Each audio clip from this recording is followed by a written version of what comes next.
The purpose of this record is to show you how to use your imagination to achieve your every desire.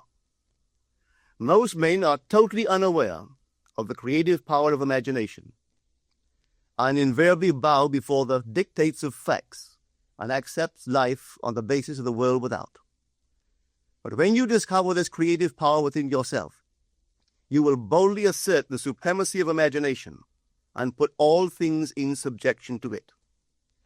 When the man speaks of God in man, he is totally unaware that this power called God in man is man's imagination.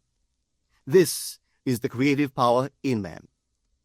There is nothing under heaven that is not plastic as potter's clay to the touch of the shaping spirit of imagination. Once a man said to me, Neville, I love to listen to you talk about imagination. But as I do so, I invariably touch the chair with my fingers and push my feet into the rug, just to keep my sense of the reality and the profundity of things. Well, undoubtedly he is still touching the chair with his fingers and pushing his feet into the rug. But now let me tell you another one who didn't touch with her fingers and didn't push that foot of hers onto the board of the streetcar. It's the story of a young girl, just turned 17. It was Christmas Eve, and she sad of heart. For that year, she had lost her father in an accident, and she's returning home to what seemed to be an empty house. She was untrained to do anything, so got herself a job as a waitress. This night is quite late, Christmas Eve. It's raining. The car is full of laughing boys and girls home for their Christmas vacation. And she couldn't conceal the tears. Luckily for her, as I said, it was raining. So she stuck her face into the heavens to mingle her tears with the rain. And then holding the rail of the streetcar, this is what she did. She said, this is not rain, but this is spray from the ocean. And this is not the salt of tears that I taste, but this is the salt of the sea in the wind. And this is not San Diego. This is a ship, and I'm coming into the Bay of Samoa. And there she felt the reality of all that she had imagined. Then came the end of the journey, and all are out. 10 days later, this girl received a letter from a firm in Chicago saying that her aunt, several years before, when she sailed for Europe, deposited with them $3,000 with instructions that if she did not return to America, this money should be paid to her niece. They had just received information of the aunt's death and were now acting upon her instructions. 1 month later, this girl sailed for Samoa. As she came into the bay, it was late that night, and there was salt of the sea in the wind.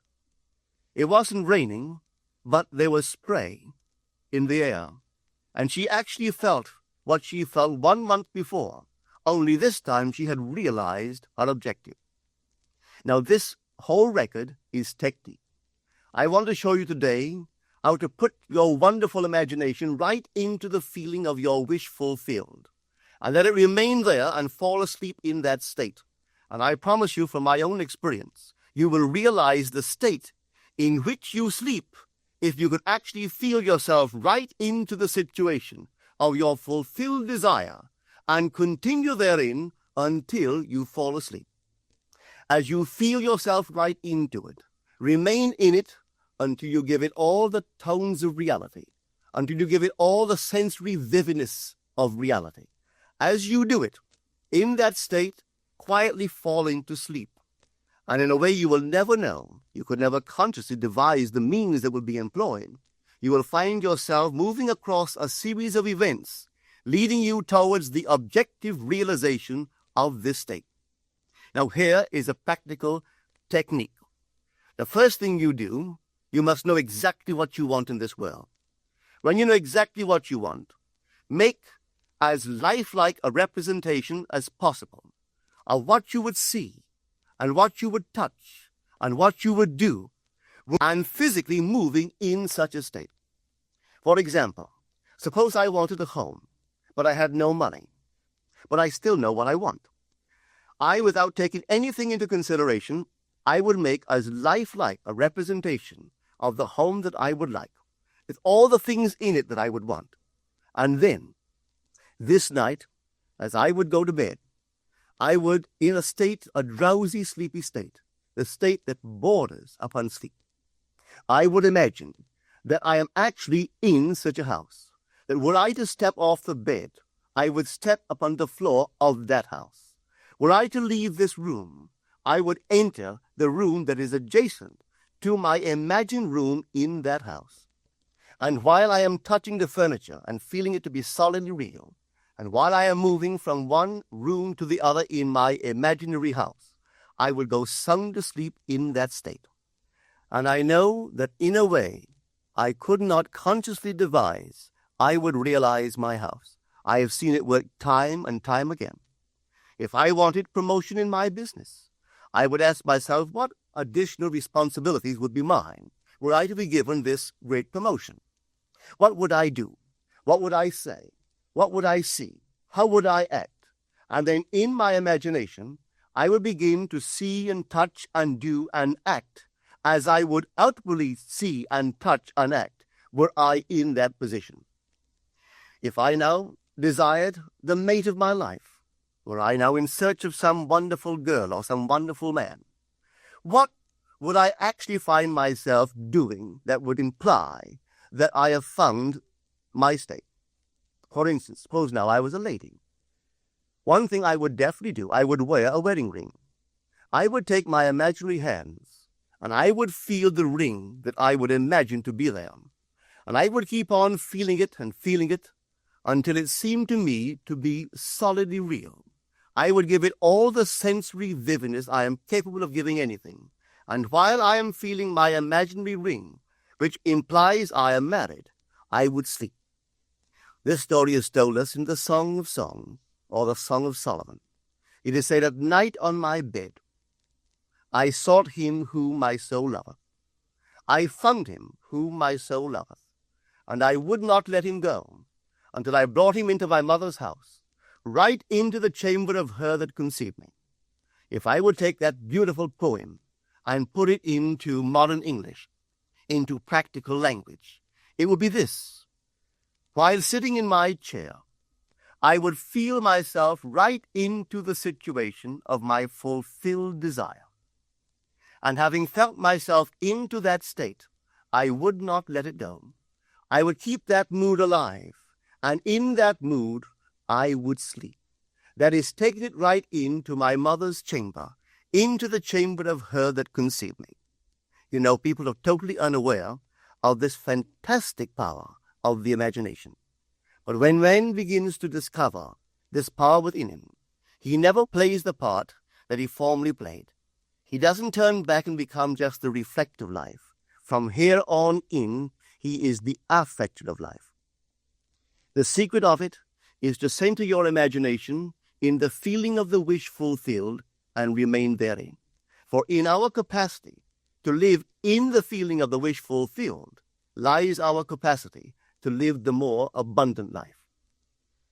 Most of us are afraid to imagine ourselves as important and noble individuals, secure in our contribution to the world, just because at the very moment that we start our assumption, reason and our senses deny the truth of our assumption. We seem to be in the grip of an unconscious urge, which makes us cling desperately to the world of familiar things and resist all that threatens to tear us away from our familiar and seemingly safe moorings. But I appeal to you to try it. If you try it, you will discover this great wisdom of the ancients, for they told it to us in their own strange, wonderful, symbolical form. But unfortunately, you and I misinterpreted their stories and took it for history when they intended it as instruction to simply achieve our every objective. You see, imagination puts us inwardly in touch with a world of states. These states are existent, they are present now, but they are mere possibilities while we think of them.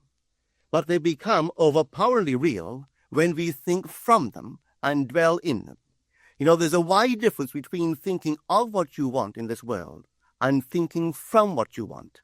Let me tell you, when I first heard of this strange and wonderful power of the imagination, it was in 1933 in New York City. An old friend of mine taught it to me. He turned to the 14th of John, and this is what he read. In my Father's house are many mansions. If it were not so, I would have told you. I go to prepare a place for you. And if I go and prepare a place for you, I will come again and receive you unto myself, that where I am, there ye may be also. He explained to me that this central character of the Gospels was human imagination. That mansion was not a place in some heavenly house, but simply my desire.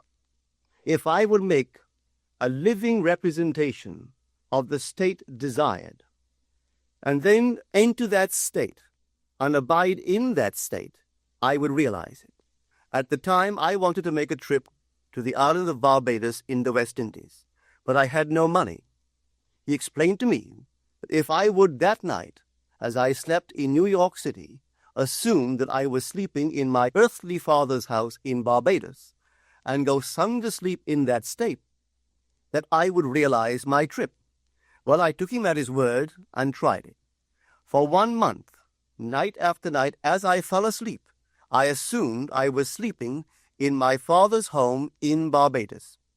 At the end of my month, an invitation from my family came, inviting me to spend the winter in Barbados.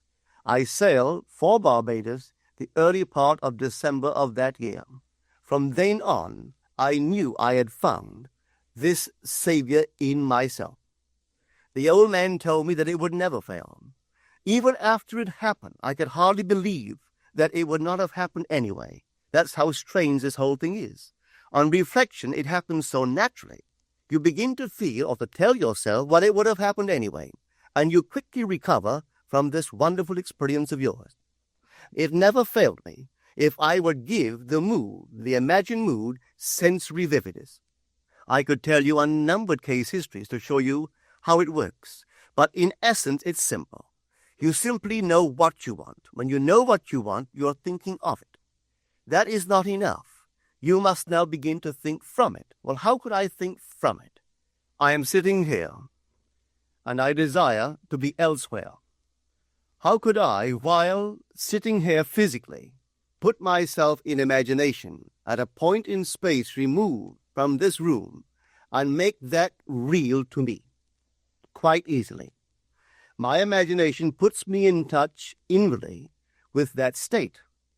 I imagine that I am actually where I desire to be. Now, can I tell that I am there? There is only one way to prove that I am there. For what a man sees when he describes his world is as he describes it relative to himself. So what the world looks like depends entirely upon where I stand when I make my observation. So if, as I describe my world, it is related to that point in space I imagine that I am occupying, then I must be there. I am not there physically, no, but I am there in my imagination, and my imagination is my real self. And where I go in imagination and make it real, there I shall go in the flesh also. When in that state I fall asleep, it is done. I have never seen it fail. So this is the simple technique on how to use your imagination to realize your every objective. Here is a very healthy and productive exercise for the imagination. Something that you should do daily. Daily relive the day as you wish you had lived it, revising the scenes to make them conform to your ideals. For instance, suppose the day's mail brought disappointing news. Revise the letter. Mentally rewrite it and make it conform to the news you wish you had received. Or suppose you didn't get the letter you wish you had received. Write yourself the letter and imagine that you received such a letter. Let me tell you a story that took place in New York not very long ago. In my audience sat this lady who had heard me numberless times. I was telling the story of revision, If man, not knowing the power of imagination, he goes to sleep at the end of his day, tired and exhausted, accepting as final all the events of the day.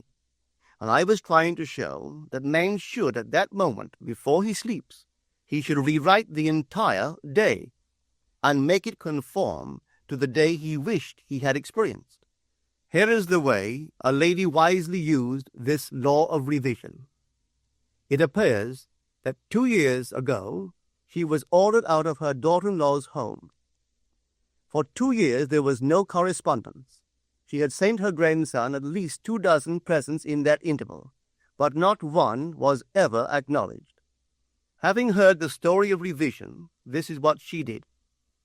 As she retired at night, she mentally constructed 2 letters. One she imagined coming from her grandson, and the other from her daughter-in-law. In these letters they expressed deep affection for, and wondered why she had not called to see them.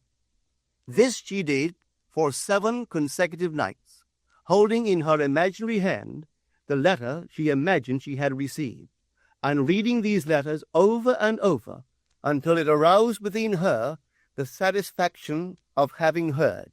Then she slept. On the 8th day, she received a letter from her daughter-in-law. On the inside there were 2 letters, one from her grandson and one from the daughter-in-law. They practically duplicated the imaginary letters that this grandmother had written to herself 8 days before. This art of revision can be used in any department of your life. Take the matter of health. Suppose you were ill. Bring before your mind's eye the image of a friend. Put upon that face an expression which implies that he or she sees in you that which you want the whole world to see. Just imagine he is saying to you that he has never seen you look better, and you reply, I have never felt better. Suppose your foot was injured. Then do this. Construct mentally a drama which implies that you are walking, that you're doing all the things that you would do if the foot was normal, and do it over and over and over until it takes on the tones of reality. Whenever you do in your imagination that which you would like to do in the outer world, that you will do in the outer world. The one requisite is to arouse your attention in a way and to such intensity that you become wholly absorbed in the revised action. You will experience an expansion and refinement of the senses by this imaginative exercise, and eventually achieve vision in the inner world. The abundant life promised us is ours to enjoy now, but not until we have the sense of the Creator as our imagination can we experience it. Persistent imagination, centered in the feeling of the wish fulfilled, is the secret of all successful operations. This alone is the means of fulfilling the intention. Every stage of man's progress is made by the conscious, voluntary exercise of the imagination. Then you will understand why all poets have stressed the importance of controlled, vivid imagination. Listen to this one by the great William Blake. In your own bosom you bear your heaven and earth, and all you behold, though it appears without, it is within, in your imagination, of which this world of mortality is but a shadow. Try it, and you too will prove that your imagination is the Creator.